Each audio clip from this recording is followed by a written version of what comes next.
নমস্কার বন্ধুরা, আরও একটা নতুন রেসিপির সাথে দীপার রান্নাঘরে তোমাদের সকলকে জানাই কিন্তু স্বাগত।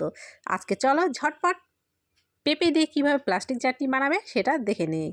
তো এখানে প্লাস্টিক চাটনি বানানোর জন্য প্রথমেই আমাদের লাগছে কিন্তু পেঁপে। আর এখানে দেখো আমি একটা পেঁপে নিয়েছি। পেঁপেটা কিন্তু খুব একটা যে বেশি বড় সেটাও না, আবার খুব যে একদম ছোট সেটাও না, মানে মিডিয়াম সাইজের একটা এখানে পেঁপে নিয়েছি। তারপরে দেখো পেঁপের দুদিকের অংশটা ফেলে দিয়ে প্রথমে পেঁপেটাকে আমি এরকম করে 4 ভাগ করে কেটে নিলাম। আর পেঁপের মধ্যে দেখতে পাচ্ছ অনেকগুলো বীজ আছে, তো বীজগুলোকেও পরে পরিষ্কার করে নেবো। আর কিভাবে পেঁপের বীজগুলোকে পরিষ্কার করব সেটাও তোমাদেরকে আজকে আমি দেখিয়ে দেবো। তো প্রথমে দেখো এখানে বটির সাহায্যে আমি পেঁপের খোসাগুলো ছাড়িয়ে নিয়েছি। আমার বটি দিয়ে একটু খোসাটা ছাড়াতে সুবিধা হয়, তাই আমি এখানে বটিটাই ব্যবহার করলাম। তোমাদের যেটা সুবিধা হবে তোমরা সেটা ব্যবহার করবে। তারপরে দেখো পেঁপের ভেতরে যে বীজগুলো থাকে আর বীজের নিচে যে সাদা অংশগুলো থাকে, তো পেঁপের মধ্যে কিন্তু এগুলো বের করতে অনেক সময় অসুবিধা হয়ে যায়। এইভাবে যদি একটা চামচের সাহায্যে তোমরা বের করে নাও, দেখবে খুব সহজে কিন্তু পেঁপেটা পরিষ্কার হয়ে যায়। আর ভেতরে কিন্তু কোনো রকম সাদা অংশ একটুকু লেগে থাকবে না। তো আমি কিন্তু পেঁপে সবসময় এভাবেই পরিষ্কার করি। তোমরা কে কীভাবে পরিষ্কার করো অবশ্যই কিন্তু আমাকে কমেন্ট করো। তো যাই হোক, দেখো তোমাদের সাথে কথা বলতে বলতে কিন্তু এখানটায় পেঁপেটা আমি পরিষ্কার করে নিলাম। এখন পেঁপের বীজগুলোকে এক সাইডে করে ফেলে দিলাম। তারপরে দেখো পেঁপেটাকে আমি কেটে নেবো। আর পেঁপেটাকে কাটার জন্য কিন্তু আমি বটি ব্যবহার করছি। তোমাদের কাছে যদি সুবিধা মনে হয় তোমরা অবশ্যই এই জন্য ছুরি বা চাকু যা পাবে সেটা দিয়ে ব্যবহার করতে পারো, মানে তোমাদের যেটা সুবিধা হবে। তো আমার বটি দিয়ে একটু সুবিধা হয় কাটতে, এই জন্য আমি বটিটাই এখানটায় ব্যবহার করছি। আর পেঁপেটাকে আমি কীভাবে কাটছি দেখে নাও, এইভাবেই কিন্তু কাটলে হবে। আর তোমরা যদি মনে করো এইভাবে না কেটে একটু ঝুরি করে কেটে নিবে, সেটাও কেটে নিতে পারো তোমাদের ইচ্ছা মতো। এখানে কোনো জোর নেই যে এইভাবেই কাটতে হবে। তো প্রথমে পেঁপেটাকে দেখো এইভাবে কিন্তু কেটে নিচ্ছি। আর পেঁপের 4টা টুকরো হয়েছে, 4টা টুকরোই কিন্তু এইভাবে কেটে নেব। আর পেঁপেটাকে যখন কাটবো একদম কিন্তু পাতলা করব না, একটু মোটা রেখে এইভাবে কিন্তু দেখো পেঁপেটাকে আমাদের কাটতে হবে। তো আমি তোমাদেরকে শেষে দেখিয়ে দিচ্ছি যে আমি কতটা মোটা রেখে পেঁপেটাকে কেটেছি। তো প্রথমে কিন্তু দেখো এখানে আমার সবগুলো পেঁপে কিন্তু মোটামুটি কাটা হয়ে গেল।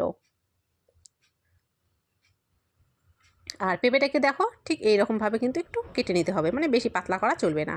তারপরে এখানে কড়াই বসিয়ে কড়াইয়ে জল দিয়ে দিয়েছি আর পেঁপেটাকে এখানটায় দিয়ে দিলাম। আর পেঁপের মধ্যে এখন কিন্তু কিছু দিচ্ছি না, পেঁপেটাকে এখন আমি কিন্তু ঢেকে দেবো। ঢেকে দিয়ে পেঁপেটাকে প্রথমে সেদ্ধ করে নেব। তো পেঁপেটাকে ঢেকে দিয়ে কিন্তু দেখো 5 থেকে 7 মিনিট মতো টাইম নিয়ে গ্যাসের ফ্লেমটাকে হাইয়ে দিয়ে খুব ভালো করে এখানে সেদ্ধ করে নিয়েছি। আর পেঁপেটা আমি তোমাদেরকে চামচ দিয়ে নেড়ে দেখিয়ে দিচ্ছি। দেখো খুব ভালো করে, তোমরা কিন্তু দেখেও বুঝতে পারছো পেঁপেটা কিন্তু সেদ্ধ হয়ে গেছে। এবার দেখো একটা পেঁপে এখানে আমি হাতে করে নিয়ে এইভাবে যদি চাপ দাও তাহলে কিন্তু ভেঙে যাচ্ছে। আবার যদি পেঁপেটাকে টিপে ধরো তাহলে পেঁপেটা কিন্তু একদম গলে যাবে না। ঠিক এই রকমভাবেই কিন্তু আমাদেরকে পেঁপেটাকে সেদ্ধ করে নিতে হবে, যাতে ভেঙে যায় কিন্তু গলে না যায়। তো পেঁপেগুলোকে আমি কিন্তু এইভাবেই সেদ্ধ করে নিয়েছি। তারপরে ওই কড়াইটাই পরিষ্কার করে নিয়ে কড়াইয়ের মধ্যে দিয়ে দিলাম যতখানি পেঁপে সেই আন্দাজে চিনি।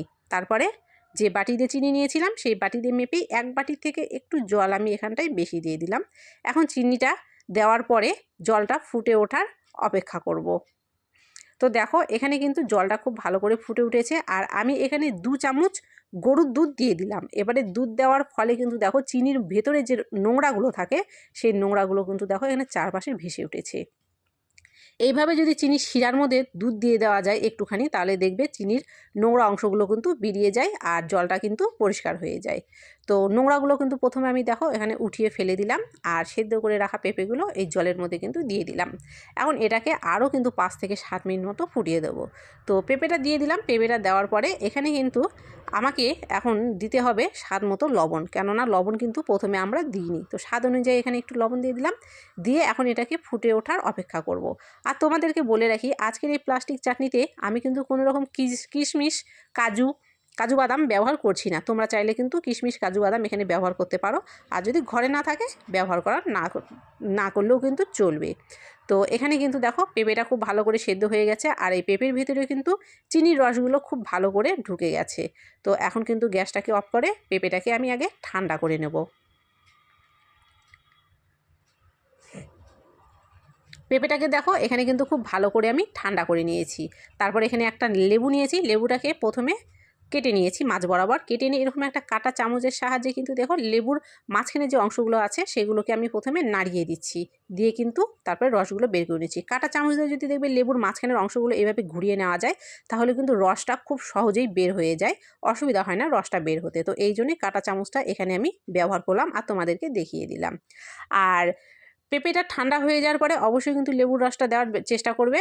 গরম অবস্থায় কিন্তু লেবুর রসটা দেবে না, তাহলে কিন্তু দেখবে এটা একটু তিতে তিতে ভাব হয়ে যাবে খেতে। তো যাই হোক, লেবুর রসটা দেওয়ার পরে এবারে আমি একটু নেড়ে চেড়ে নিচ্ছি। আর আমাদের কিন্তু পেঁপের প্লাস্টিক চাটনি একদম রেডি হয়ে গেছে। তো আজকের এই পেঁপের প্লাস্টিকের চাটনির রেসিপি তোমাদের কেমন লেগেছে কমেন্ট করতে কিন্তু ভুলো না। আর যদি ভালো লেগে থাকে অবশ্যই একটা লাইক করে দিও। আমার চ্যানেলে নতুন হয়ে থাকলে অবশ্যই চ্যানেলটিকে সাবস্ক্রাইব করে দিও। আর তোমরা সকলে ভালো থেকো। আর এইভাবে অবশ্যই বাড়িতে একবার পেঁপের প্লাস্টিক চাটনি বানিয়ে দেখতে পারো।